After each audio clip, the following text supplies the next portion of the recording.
Olá, amigos da Missão. Olá, amigos da MCast. Estamos aqui começando mais um bate-papo poderoso. E eu quero já deixar um convite aqui para você ficar até o final e dar aí o seu like. Se você que não segue, segue a gente aí e compartilha esse vídeo aí para mais pessoas. E hoje eu estou aqui com um convidado aqui muito especial, que é um amigo distante, mas muito próximo, 750 quilômetros aproximadamente, do Vale de Quitionha. Está aqui comigo o pastor Rona. Seja muito bem-vindo, meu amigo, ao Amcast. Fala um pouquinho aí sobre o Rona, se apresente para nós. Então, estou muito feliz de estar aqui hoje, é um momento muito especial para mim, né? Eu conheci o pastor Jacques aí nessas missões aí da vida. Amém. E eu sim sou lá do Vale do Jequitinhonha, de uma cidade chamada Joaíma, né? Acredito que a 720, 730 quilômetros daqui da capital Belo Horizonte. Hoje eu sou pastor de uma igreja que começou embaixo de um pé de manga, a gente fala, numa mesa, e um coração que queimava para poder servir uma cidade, servir a igreja do Senhor. E hoje eu sou pai de 3 filhos, marido, esposo da Laís. Bênção. Meus príncipes, tem 2 que estão aqui comigo, vieram em viagem, e são meus parceiros de missão, né? A minha família, ela tem um coração missionário. Eu falo que eu sou um pastor que começou, né, a pastorear, mas o coração é o coração de um missionário, né? E hoje nós temos eu sou pastor de uma igreja chamada A Tenda, e curiosamente é uma tenda mesmo, né? Uma estrutura de lona ainda, uma estrutura de barraca, e ali a gente se reúne para poder compartilhar uma palavra, estar junto com os irmãos, ter comunhão e servir também, servir a cidade, né? Ali é a nossa base. Nós nem chamamos de igreja, nós chamamos lá de base, é uma base missionária, né? Onde, através desse lugar, a gente se desloca para vários outros lugares e servindo a cidade, servindo algumas comunidades locais, alguns povos que ainda não foram alcançados pelo Evangelho de Jesus. E é isso, pastor. Benção demais. Bom, encerramos aqui o nosso podcast. Ele já falou tudo que eu ia perguntar. Brincadeira, pastor. Vamos lá. Cara, que bênção. Eu te conheci lá, na última missão, Caleb, né? Direcionado aí pelo pastor Ricardo. E foi a primeira vez que eu estive no Vale de Quitionha. E naquelas cidades ali que a missão Caleb foi servir, né? Foi ele atender ali. E eu fiquei muito impactado. Principalmente ali no que trabalho que você nos guiou ali, né? No carro estava comentando com o senhor de umas famílias lá, a última família lá que a gente fomos, não sei nem que lugar era aquele, tinha uma pedra enorme, um lajedo enorme. E acho que um podcast nós fizemos sobre Missão Caleb aqui, o pastor Joel chegou a comentar sobre aquela família, e eu fui muito impactado. O Vale de Quitionha é um lugar, né, ainda muito carente, principalmente espiritualmente, né? Carente também de mudança de mente, eu acredito. E eu queria que o senhor falasse um pouco mais assim, como começou, né? O senhor é nativo de lá. Exatamente. O interessante é isso que intriga, porque eu sou de lá, né? E eu comecei a desenvolver missões de lá, né? Que normalmente, como o senhor disse, é um local de muita vulnerabilidade social, né? E eu cresci dentro desse contexto. Então, eu cresci dentro dessa realidade. Eu sou de uma família de 12 irmãos. Uau! E eu achava que a minha família era grande. Você achava que sua família era grande. Então, você pode imaginar o Vale do Jequitinhonha, imagina há 30 anos atrás, né? Como que era de recursos, né?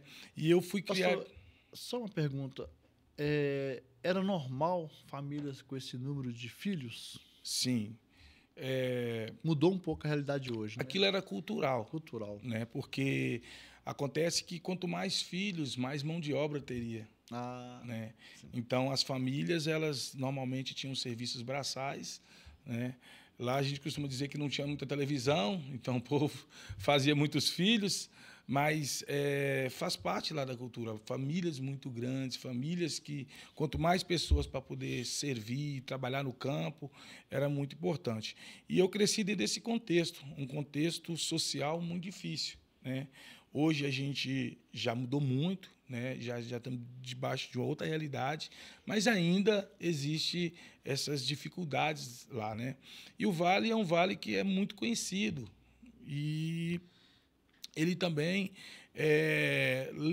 carrega alguns nomes, alguns títulos, algumas pessoas chamam lá de Vale da Miséria, né? Vale que pessoas pensam que lá é um local que somente que precisa somente dessa questão de recursos, mas a gente entendeu ali que o Vale ele é muito precioso, aquele lugar. Né? Agora, recentemente, está encontrando muitas riquezas minerais no Vale do Jequitinhonha. Então, aquele é um lugar muito abençoado. E eu entendi que eu cresci dentro dessa realidade e eu precisava dar primeiro uma resposta no meu local, onde que eu estou. Ali era a minha Jerusalém, né? Então, eu parti dali, eu não parti de outros lugares. Então, eu cresci dentro desse contexto, dentro daquela realidade, uma realidade social muito difícil, e dentro de uma família de muitos filhos, e eu aprendi desde cedo a lidar com a escassez, com a dificuldade. Minha mãe era uma mulher assembleiana, né? Desde de pequenininha ela me levou para a igreja, aos 12, 13 anos. Quando meu pai ele saiu, né, da igreja, ele levou toda a minha família, minha mãe permaneceu com mais alguns irmãos, e eu saí, né, da igreja, depois eu retornei para a igreja, né, e voltei com esse coração, né, voltei com esse entendimento de que eu precisava não só ser mais um membro de uma igreja, né, mas eu precisava dar uma resposta para aquele lugar que eu fui, que eu cresci. O senhor mora em Joaíma? Moro em Joaíma. Joaíma é uma cidade do Vale do Jequitinhonha. Exatamente. O Vale tem quantas cidades aproximadamente? Nossa, tem muito. O Vale é muito grande. Muito grande, né? Tem alto, médio e baixo Jequitinhonha. Pra você ter ideia, Diamantina não está muito longe daqui de Belo Horizonte. E é Vale do Jequitinhonha. É Vale do Jequitinhonha. É Vale do Jequitinhonha. Ah, interessante. Então, o Vale é muito grande, né? Carrega esse nome por causa do Rio Jequitinhonha. E nós compartilhamos ali a mesma realidade. A maioria das cidades ali do Vale é a mesma realidade, né? O mesmo contexto social, o mesmo contexto cultural. A gente falando assim que não é o propósito do podcast, mas para nível de informação, o Vale é quase igual o Brasil, né? Os níveis de desigualdade social assim, são gritantes, né? Ou tem muito ou não. Não, né? Na verdade, a gente compartilha muito a mesma realidade ali. Né? Inclusive espiritual. Sim. Né? Então, a gente acredita que está totalmente relacionado. Com um missionário local, né? O senhor pastor local e um missionário local. Hoje o senhor vê assim, qual que é a maior dificuldade do Vale? É cesta básica, emprego ou é Jesus? Eu acredito que seja Jesus, cara.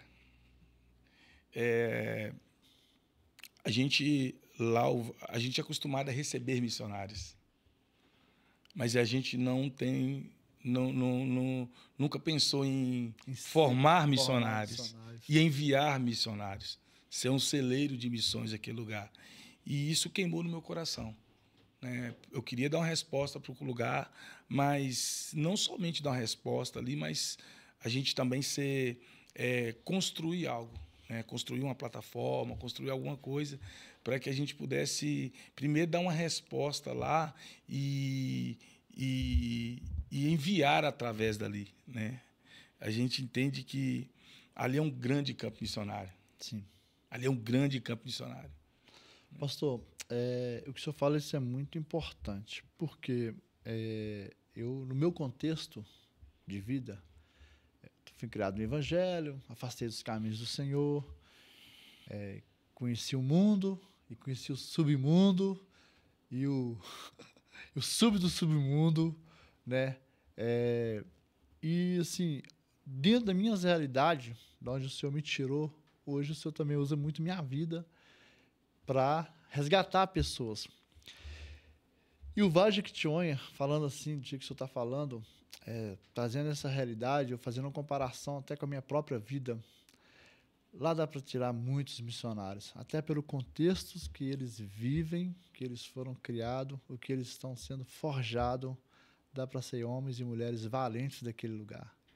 Eu acredito que o senhor está muito certo nessa proposta, muito guiado por Deus, nesse caminho que você está trilhando, porque uma coisa infelizmente, né? Uma coisa é eu fazer um turismo missionário. Eu ir, tudo bem, estou indo levar uma cesta, estou indo servir, mas também estou indo para postar uma foto, né? Alguém disse recentemente, antes de fazer missão, antes de levar a câmera, leva o coração. Isso é forte. Isso é poderoso isso aí, pastor. Então, a gente... Já que você também tira foto dos seus trabalhos. Cara, a gente tira foto. Infelizmente, a gente ainda precisa de tirar algumas fotos. Até para prestação de conta. Mas a gente faz muita coisa que a gente não tira foto. Não faz nem sentido. Porque não tem ninguém nem para segurar uma câmera para a gente. Eu esqueci o texto. Acho que lá em Mateus fala que para que a gente deixe a luz do Senhor brilhar, né, para que as pessoas possam ver as boas obras. Mateus 5. Mateus 5, isso. Brilha a vossa luz diante dos homens, para que os homens vejam as suas boas obras. E o nome do Senhor seja glorificado. Então, eu acho importante, sim, cara, a gente divulgar aqui. Não tem como não divulgar. Hoje comunicação, faz parte, mas o problema é quando isso é o motivo. O problema é quando isso é o motivo. É o que você disse, quando a câmera chega primeiro que o coração. Eu pregava isso ontem, eu falava sobre o amor precisa chegar primeiro do que qualquer coisa. Sim. Né? Então, quando o amor chega primeiro, não tem problema chegar a câmera depois. Não tem problema. Não tem problema. Mesmo porque Deus não vê foto, Deus vê intenção de coração. Exatamente, cara. Isso é poderoso. Isso é poderoso, pastor. Esse desejo, cara, como eu estava dentro daquele contexto ali, eu trabalhando um dia, eu comecei a visitar casas e era natural chegar em momentos de casas lá de 11 horas da manhã, normalmente é o horário que você sente cheio da comida, né, na cozinha, e era normal chegar às vezes e eu não ver uma panela no fogão, com uma casa com 4, 5 crianças. Uma cena que me chocou uma vez muito foi eu chegar numa casa e a casa tinha pipoca, milho de pipoca, para as crianças comer. Cara, e eu comecei a olhar para a Bíblia e olhar para o Evangelho e olhar para aquela realidade. Eu falei, cara, tem alguma coisa fora aqui, né? Não tem como eu falar que eu sou cristão, sirva a Cristo e não sirva as pessoas. Como é que eu falo que eu sou cristão se essa realidade não me afeta? Então, eu comecei a ser afetado por aquela realidade.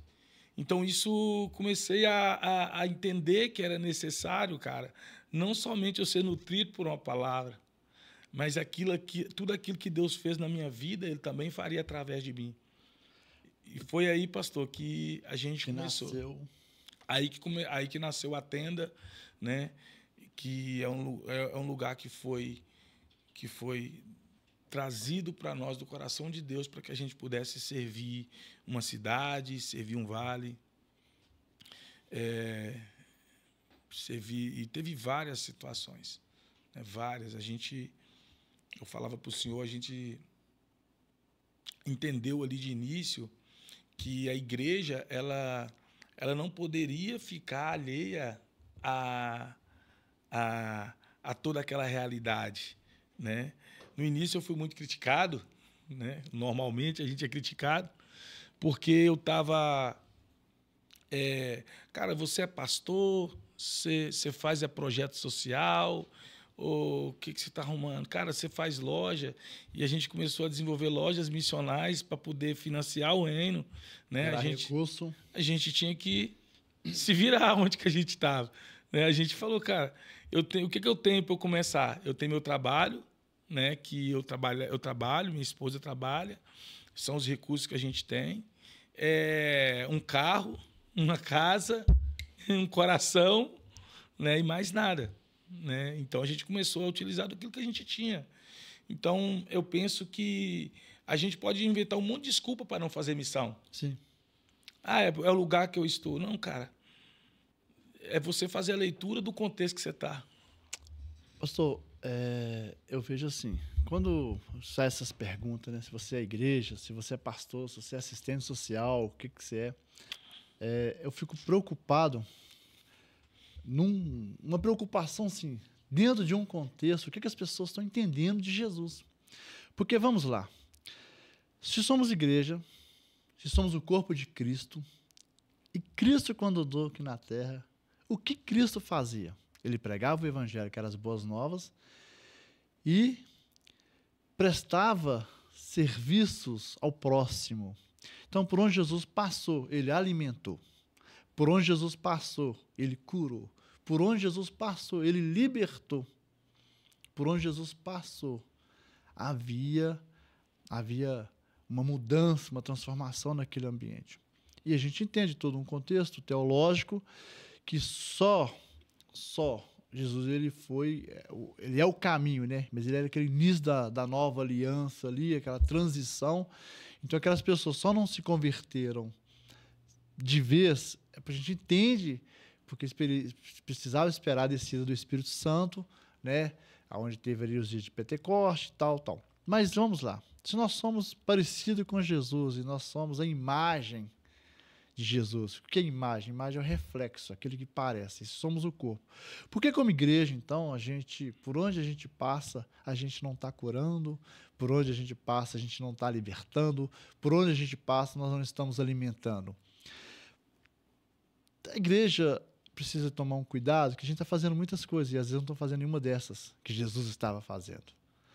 E aí dá esses conflitos, porque eu não gosto dessa palavra ação social, porque, vamos lá, os espíritas fazem isso com muita excelência, os muçulmanos fazem isso com muita excelência, todas as religiões fazem isso com muita excelência, mas para a igreja não deveria ser ação social, para a igreja deveria ser justiça do reino. Isso aí, cara. Essa palavra me pega. O salmista fala que a base do trono de Deus é justiça e juízo, cara. E diante dele vai verdade e misericórdia. Então, todas as vezes, cara, que você desce o nível de justiça, Deus ele aumenta o nível de juízo sobre o lugar. Então, e a justiça nada mais é que devolver ao próximo aquilo que lhe é direito. Né? O judeu, quando ele falta alguma coisa a ele sai pelas ruas gritando sedacá, que é faça justiça por mim. Né? E essa deveria ser a dinâmica da igreja. A expressão do cristianismo, eu acredito, cara, é servir o próximo. Servir o próximo. Não tem como você viver um cristianismo desconectado dessa realidade. Né? Como que e Jesus, por muitas vezes, Jesus falou isso. Por muitas vezes, quer parecer ser meu discípulo, ame teu irmão. Muitas vezes, Jesus, aonde que você me viu? Como que eu não te... Você estava nu? Você teve fome? Teve sede? Esteve preso? Teve doente? É verdade. E aquele que faz... Aí a gente pergunta, onde que está Cristo, cara? Como que eu vou ser cristão? E essa palavra de Mateus aí, ela é muito pesada, que só um povo vai ouvir ela. Eu não te conheço. Ela deveria trazer um peso de temor muito grande para nós. Cara. Muito. Eu não te conheço. Não me conhece, mas eu curei em teu nome. Eu libertei em teu nome. Você vê que... Cara, é complicado às vezes até falar. É complicado até falar. Cara, o nosso desafio, pastor, é aumentar o nível de justiça, cara. É verdade. Nós temos que aumentar o nível de justiça. E é difícil, né? Porque às vezes as pessoas acham que a gente quer aparecer, né? Não. É um desafio muito grande servir o reino de Deus sem incomodar as outras pessoas. Porque quando você sentar nesse lugar de Jesus, fazendo as coisas que Jesus fazia, você vai incomodar o inferno, os que não fazem e os religiosos. Vai sempre incomodar esses três tipos, essas três categorias aí, eu costumo dizer. E isso é muito conflitante. Eu não sei você, mas eu já tive muitos conflitos pessoais por, às vezes, achar que está vivendo uma coisa que não é a minha realidade, ou que não é a realidade do tempo, ou se eu estou entendendo a Bíblia errado. Porque, às vezes, algumas pessoas chegam perto da gente e falam, mas você está fazendo isso, está fazendo... Por exemplo, eu já fui chamado de irresponsável, porque na pandemia, nós estávamos conversando no café ali, sobre a pandemia, a dificuldade da pandemia, nós levamos um morador de rua para fazer o exame de Covid, para ir para a casa de recuperação. Chegou lá, o morador de rua estava com Covid. E nem fui eu que levei, porque eu encontrei na rua, mas no dia de buscar, foi o motorista que trabalhava com a gente, e um pastor, parceiro da gente, encontrou ele, aí o motorista foi buscar, falei, leva ele para a farmácia, faz o teste de Covid e vê se está tudo bem, já é para casa de recuperação. Quando chegou lá, eles me ligam e falaram, ô Jackson, o Oziel está com Covid. E eu falei, Adriano, o Oziel está com Covid, e aí?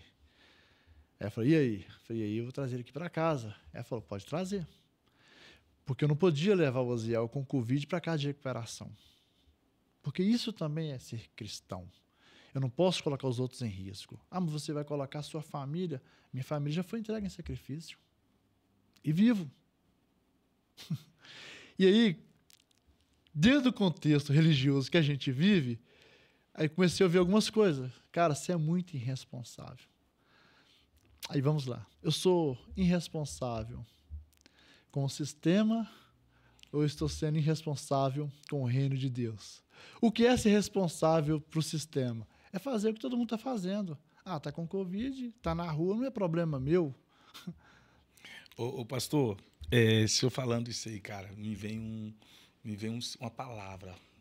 E a palavra que me vem é martírio. Sabe? Alguém que vai morrer pela causa. E literalmente. Alguém que... E eu vejo esse vácuo, cara, no reino, sabe? Pessoas que não têm esse coração de mártir para poder ocupar os espaços que estão vazios. Então eu vejo a necessidade, e Deus... Por isso que Jesus fala assim, ei, a seara está pronta, mas os ceifeiros são poucos. Ele está dizendo assim, ó, tem um povo, cara, que precisa... Tem uma demanda dos céus. Existe uma demanda dos céus, mas não tem pessoas que têm esse coração. Não está pronto, né? Não está pronto. E essas pessoas vão ter que dar a vida. Essas pessoas... Você vai ter que ter um coração de martírio, cara. Não tem como você servir sem perder. Sabe? Todas as vezes que a gente serve, a gente tem que morrer um pouco, tem que tirar um pouco de nós. Então, logicamente, nós não seremos compreendidos. Quando eu fiz a primeira loja missional, cara, numa cidade de 15 mil habitantes, as pessoas quase jogam pedra em mim. Eles não entendiam, cara, você é doido, você está fazendo loja para poder sustentar a missão? Que isso? E igrejas que têm culto de missão e não investe um centavo em missão. Mas eu entendi que era um espaço vazio e não fica vazio. O reino não tem vácuo, cara. Não tem. Se a gente não ocupar esses espaços, outra coisa vai ocupar. Então, essa justiça, pastor, e essa falta de compreensão que as pessoas têm em relação a quem tem um coração missionário, é justamente sobre isso. É sobre eles não entender, cara, que esses espaços precisam ser vazios e precisam ser ocupados e alguém vai ter que morrer por isso. É o que está faltando, né? Essa entrega, essa morte, né? E esse coração de mártir, cara, porque eu vou falar, primeira coisa que morre, cara, suas vontades. Segunda coisa, seus planos, seus projetos, né? Eu tinha um sonho de ter uma casa própria. Só que, cara, eu sabia e eu já tinha no meu coração, cara, essa casa, não vou morar nessa casa. Deus me deu a graça de comprar uma casa, construir uma casa no centro da cidade, e essa casa hoje virou igreja. Eu tenho um carro, meu carro é um Saveiro, e eu tenho uma família de 2 filhos pequenos. As pessoas me questionam, cara, o que você está arrumando que você tem uma Saveiro? Cara, mas já foi. Entendeu? Então, assim, pastor, não tem como, cara, você ocupar esses espaços vazios sem ter um coração, sem morrer, sem perder. Né? E o que eu olho do sistema, o que eu olho da religião, o que eu olho das pessoas, que eles não querem perder. Não quer perder status, não quer perder nome. E no reino, cara, para você se mover, você precisa perder muita coisa. O problema, pastor, é que a gente tem alguns versículos da Bíblia que deveríamos tirar. Por exemplo, a riqueza de um homem não constitui nos bens que ele tem. A riqueza do homem, na verdade, constitui na entrega dele. O homem não é rico porque possui. O homem é rico porque ele dá. E dar é melhor do que receber. E dar a sua vida, que é a proposta do Evangelho. O Evangelho é a única religião, nós podemos dizer assim, é que o indivíduo é o sacrifício. As outras religiões todas pedem sacrifício. Os outros ídolos todos pedem sacrifício. O Evangelho pede a sua vida como sacrifício. E dar a vida. Porque, pastor, na verdade, a gente às vezes fala assim, eu perdi tudo eu entreguei tudo por causa do Evangelho. Não, na verdade, você entregou nada por tudo. O Evangelho, ele é tudo. Jesus é tudo. Eu estava vendo uma ministração do Danduque e ele fala assim, você está bem? Você não está bem? Como alguém pode não estar bem com Jesus? Como pode te faltar alguma coisa se você está com Jesus? Aliás, a proposta dos Salmos, né? 23, né? No original, fala, o Senhor é meu pastor e Ele não me faltará. É Ele que não me faltará. Se Ele é meu pastor e Ele não me falta, automaticamente nada neste mundo me falta. É claro que a gente pode ter, como gente, como ser humano, necessidade de ter algumas coisinhas, e está tudo bem.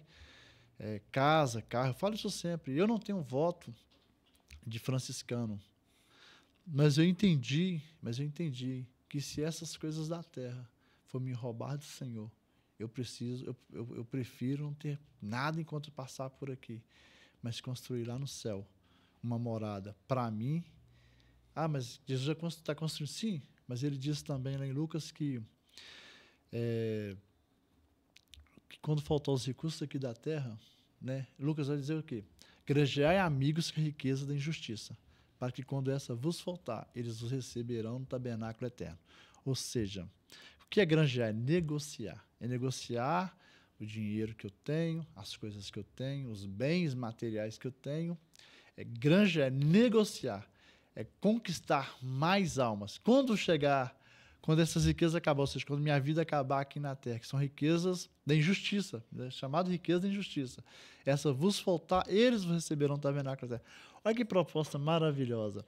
Quando nós chegarmos no céu, não vai ser São Pedro que vai receber a gente. Vai ser as almas que nós ganhamos aqui para Jesus. Eita. São as famílias. Eu recebi um post ontem, um vídeo de um irmão que estava fechando uma loja, parece uma agência de carro, não sei, para ele fazer um trabalho missional nos presídios com mais excelência, com mais tempo. E no vídeo ele fala, o filho da irmã fulano de tal, a irmã fulano de tal não terá velório, na casa da irmã fulano de tal não terá velório, porque nós vamos resgatar o seu filho do presídio, da criminalidade, por aí vai. E aí eu recebi esse vídeo de uma pessoa que a gente socorreu recentemente, e eu não vi o vídeo. com a correria, e recebi o mesmo vídeo de um outro irmão, à tarde, quando eu parei para ver as mensagens, eu vi o vídeo, e falei com ele assim, cara, eu estou vivendo esse conflito. Esse irmão está largando as coisas que ele tem para fazer o ministério. E eu estou vivendo um conflito. Estou querendo voltar a empreender, estou querendo voltar a ir para alguns trabalhos missionários. E eu falei assim, você não devia ter mandado esse vídeo, porque já me causou aqui um dano muito grande. E quando eu vou vendo as mensagens, eu vejo a mensagem dessa pessoa que nós socorremos. E ele mandou o mesmo vídeo, porém 5 horas antes do outro, da outra mensagem. E no vídeo, embaixo do vídeo, ele escreveu para mim assim, pastor, hoje não tem um velório na casa da minha mãe, porque você me estendeu a mão. Cara, isso acabou comigo. Porque você entregou sua vida, e porque você entregou sua vida, eu falei assim, gente, assim, eu acredito que o maior sonho de todos os pastores é orar o tanto que as pessoas acham que ele ora, é fazer do missionário também. O maior sonho do missionário é ele fazer missão, ele atender mais do que as pessoas acham que ele atende.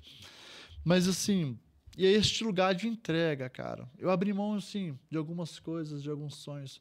A gente tem conflito? Tem. A gente vive... Todo dia, cara. A gente vive numa sociedade... Crises diárias.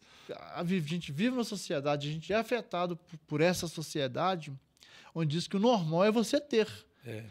E o reino de Deus diz que o normal é você dar. É um paradoxo. Cara, interessante, cara. Grande. Você está falando de recompensa, cara, e automaticamente a gente sempre encontra. É natural nosso encontrar e buscar uma recompensa. Sim. Todos nós queremos. O próprio Cristo. Aqueles discípulos ali, eles falavam... O próprio Cristo se sacrificou por uma recompensa. Exatamente. O próprio discípulo falou, e aí, Jesus, o que nós vamos ter, cara? Nós vamos perder nossas vidas, vamos morrer, vamos ser martirizados, e o que nos resta? Ele falou assim, não, a vocês existe uma recompensa nos céus. Sabe? Só que, cara, para quem faz missão, cara, muitas vezes você acha que você está indo dar alguma coisa, cara. Cara, na maioria das vezes você recebe algo. Que dano que você recebe, pastor? Cara, você recebe coisa poderosa, cara. Sabe? Tem algumas coisas que não tem preço, pastor. Cara, não tem, cara.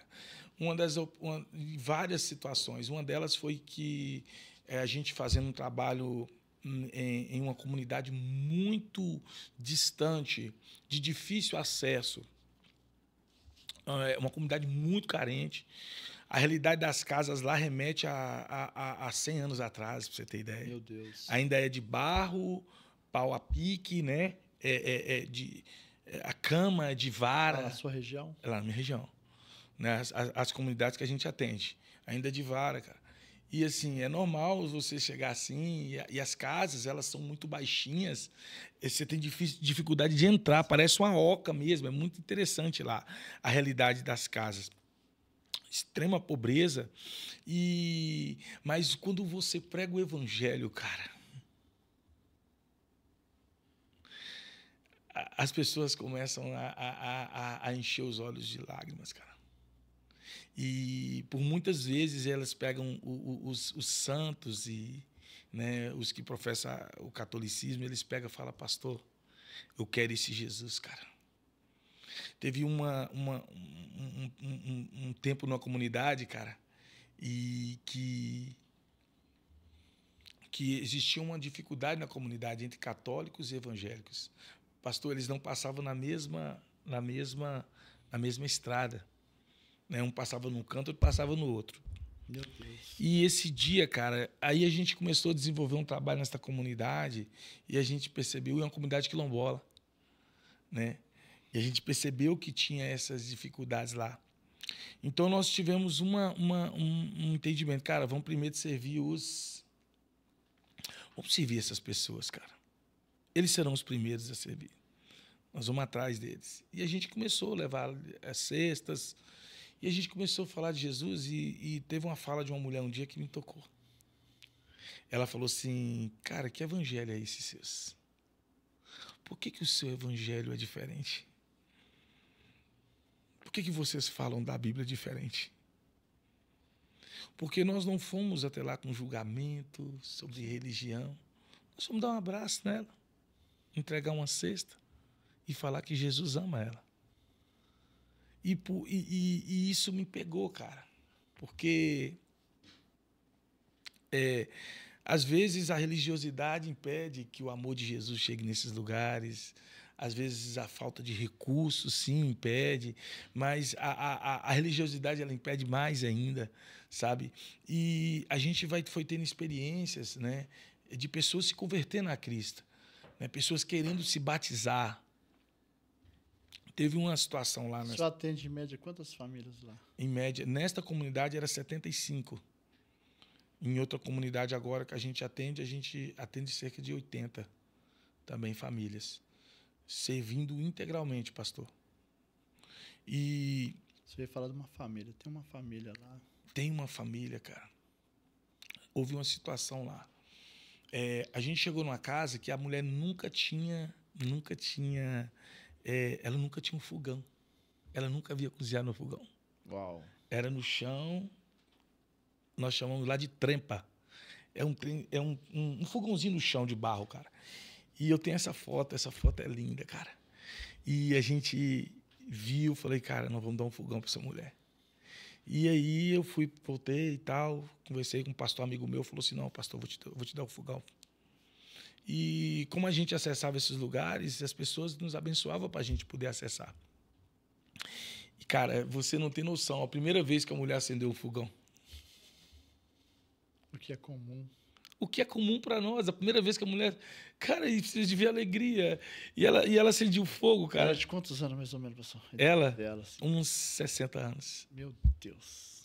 E essa experiência foi muito... A casa era muito complicada, era muito difícil lá. E essa mulher, nós chegamos lá, ela bebia todos os dias. E ela passava o dia toda alcoolizada. E nós começamos a orar com ela. E declarar, e fazer atos proféticos. E aí a gente acreditando, e aí a gente voltou na outra semana, essa mulher encontrou a gente chorando, falou, pastor, nós só estamos bebendo, eu tô bebendo 3 vezes por dia. Eu falei, oh, uau!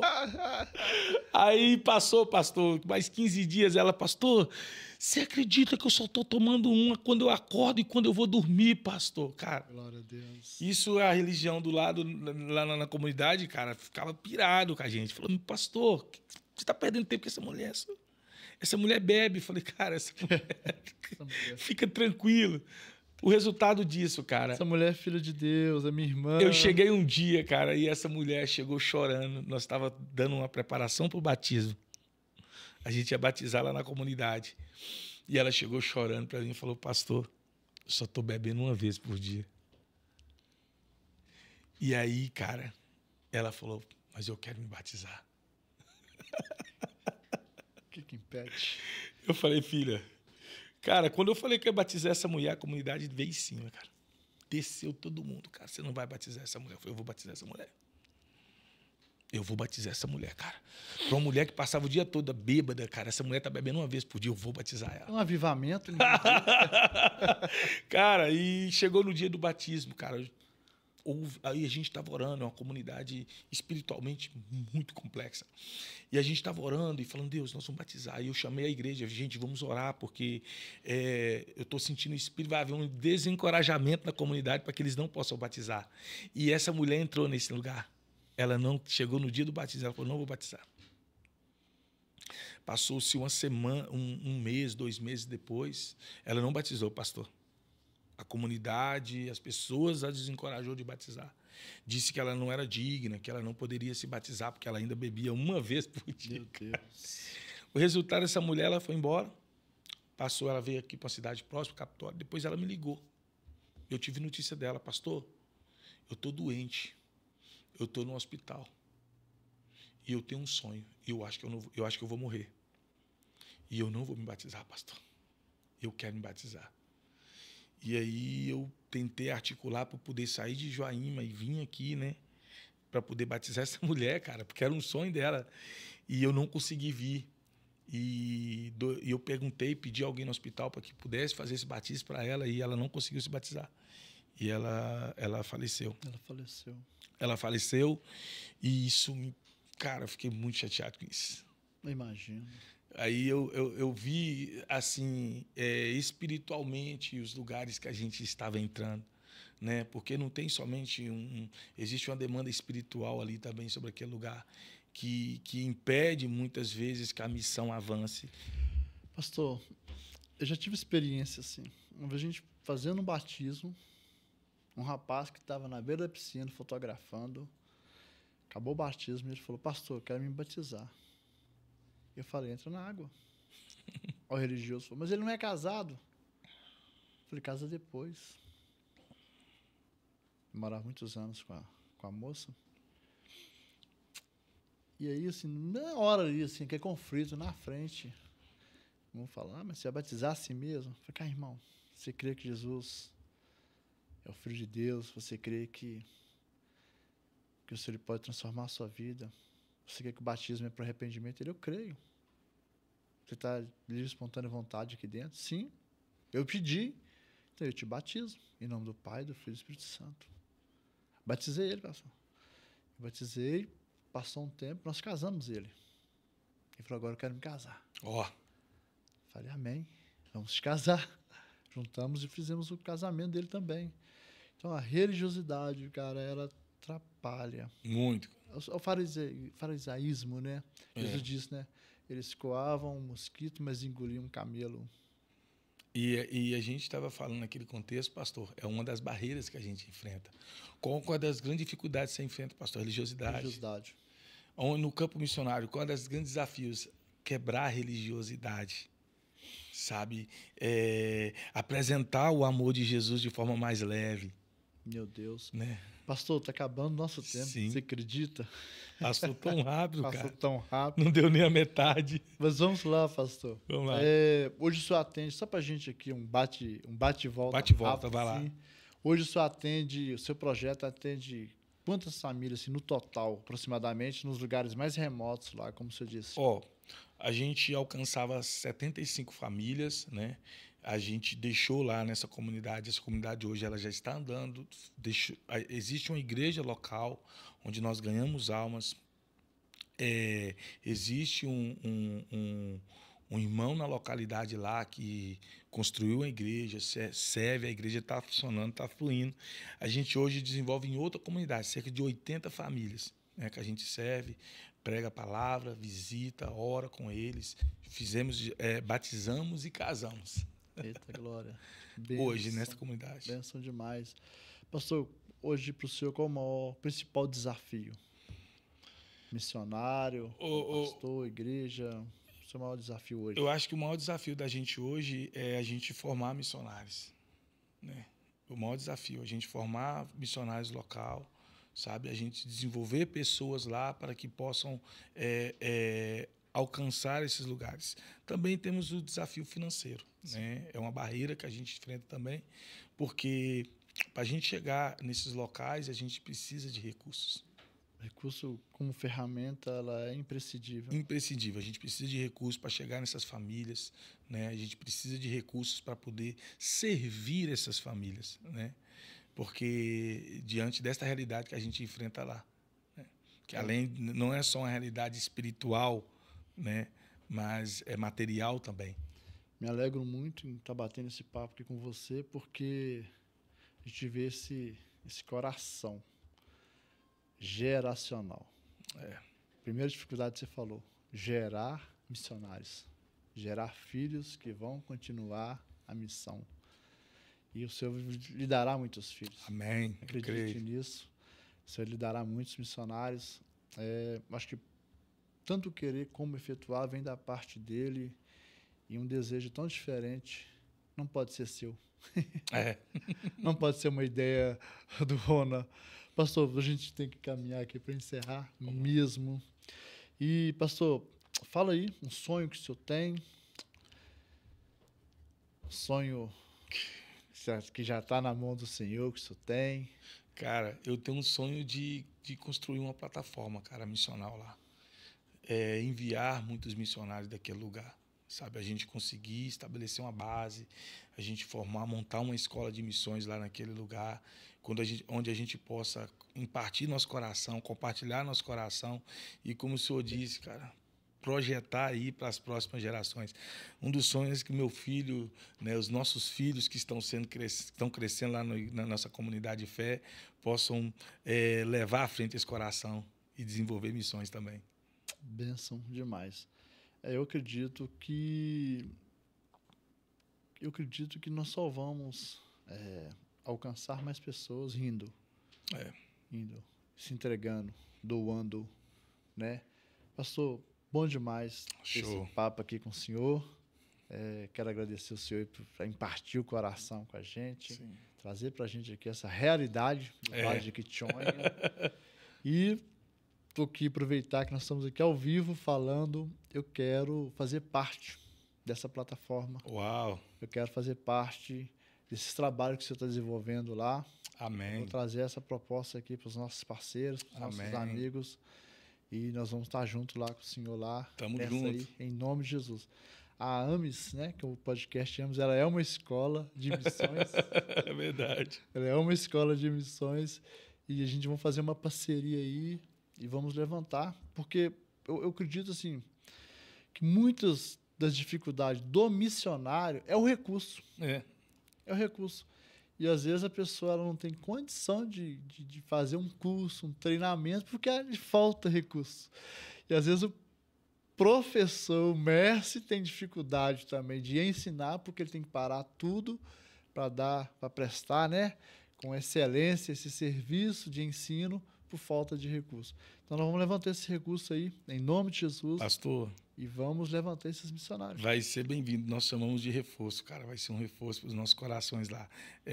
A missão, ela é pés dos que vão, joelhos dos que oram e mãos dos que abençoam, cara. Amém. Então, a gente precisa, sim, dessas mãos que vão nos abençoar. Amém, pastor. Tamo junto. Vamos encerrar aqui. Obrigadão. Bom, eu te agradeço.